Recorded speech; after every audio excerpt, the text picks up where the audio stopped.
करी असुर हनन हनन वदन चरण नमन करु गज वदन चरण नमन करु गज वदन चरण नमन।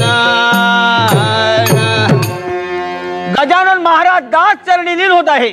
इच्छा पूर्ण होईल मंगल अशा तऱ्हेचं आश्वासन आहे। वत्सा सूत्रधारा, मी माझ्या मातापित्या समेत कैलासपर्वती तांडव नृत्य करत असता तुझी दीनवाणी हाक ऐकली आणि या रंगभूमीवर प्रकट झालोय। सांग, एकाएकी स्तवन करण्याचं कारण कोणतं? गजानन महाराज, आम्ही नाटकाला सुरुवात करीत आहोत आणि आमच्या नाटकात विज्ञान समूह तर ते निसून हवीत असाही तुझा आम्हाला आशीर्वाद पाहिजे। वत्सा सूत्रधारा, तुझ्या नाटकाडणारी सारी विघ्ने माझ्या हाती असणाऱ्या परशांकुच्या साह्याने येणाऱ्या विघ्नांचा